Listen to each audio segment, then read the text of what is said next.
Chapter 9 कारक की परिभाषा।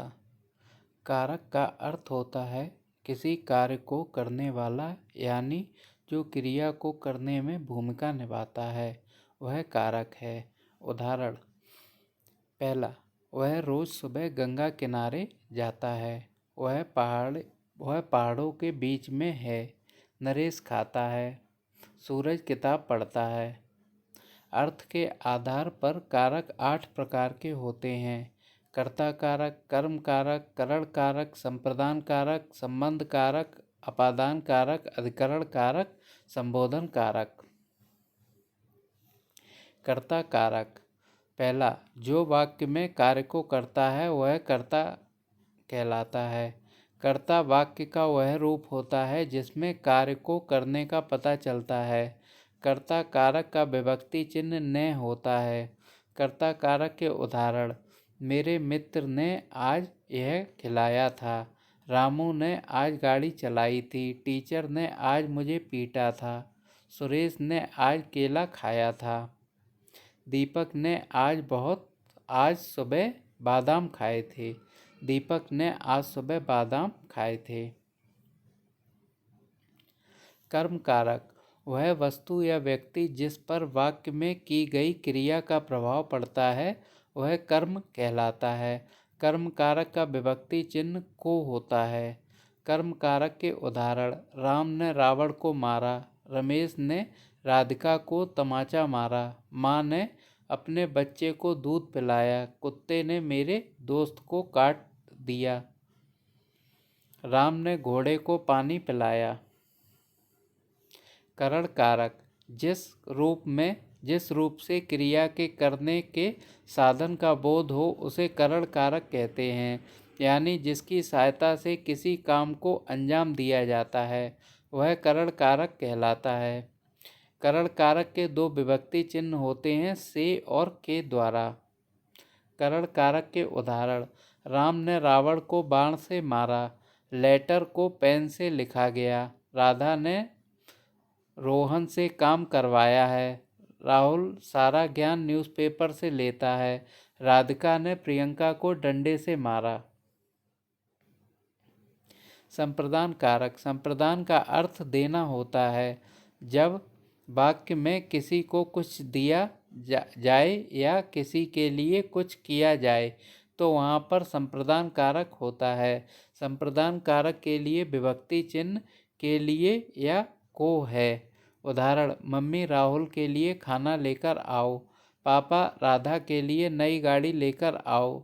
राकेश गरीबों के लिए खाना लेकर आओ। श्याम ने राधा को गिफ्ट दिया। रुक्मणी ने राम को गुलाब का फूल दिया।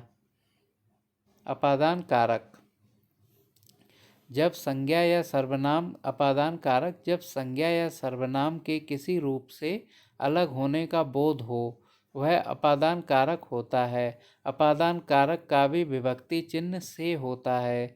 से चिन्ह करण कारक का भी होता है, लेकिन वहाँ इसका मतलब साधन से होता है। यहाँ से का मतलब किसी चीज़ से अलग होना दिखाने के लिए प्रयुक्त होता है।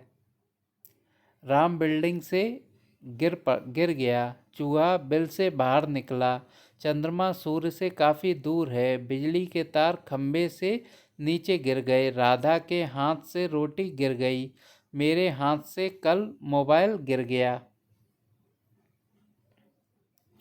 संबंध कारक संज्ञा या सर्वनाम का वह रूप जो हमें किन्हीं 2 वस्तुओं के बीच संबंध का बोध कराता है वह संबंध कारक कहलाता है। संबंध कारक संज्ञा या सर्वनाम का वह रूप जो हमें किन्हीं 2 वस्तुओं के बीच संबंध का बोध कराता है वह संबंध कारक कहलाता है। संबंध कारक का विभक्ति चिन्ह का, की, के, ना, नी, ने, रा, री, रे आदि है। यह बाइक पूजा की है। वह राम की बेटी है। राधा ने मोबाइल फेंक दिया। बच्चे का सिर दर्द कर रहा है। यह सुनील की गाड़ी है। रोहन का घर गांव में है। अधिकरण कारक संज्ञा का वह रूप जिससे क्रिया के आधार का बोध हो उसे अधिकरण कारक कहते हैं। इसकी विभक्ति में और पर होती है। भीतर, अंदर, ऊपर, बीच आदि शब्दों का प्रयोग इस कारक में किया जाता है। उदाहरण, मछलियाँ पानी में रहती हैं, घर के अंदर दीपक जल रहे हैं, राम ने क्लास बीच में छोड़ दी, राधा के घर के अंदर चोर था, मेरा दोस्त कमरे के अंदर है। संबोधन कारक संज्ञा या सर्वनाम का वह रूप जिससे किसी को बुलाने, पुकारने या बोलने का बोध होता है तो वह संबोधन कारक कहलाता है। संबोधन कारक के विभक्ति चिन्ह अरे, हे, अजी आदि विभक्ति चिन्ह होता है। इसका प्रयोग वाक्य के प्रारंभ में होता है। इसका ये चिन्ह होता है। अरे रमेश, तुम क्या कर रहे हो? अरे राम, यह क्या हो गया? हे भगवान, तुम्हारे साथ ऐसा क्यों किया? हे भगवान, तुम हमारे साथ ऐसा क्यों किया?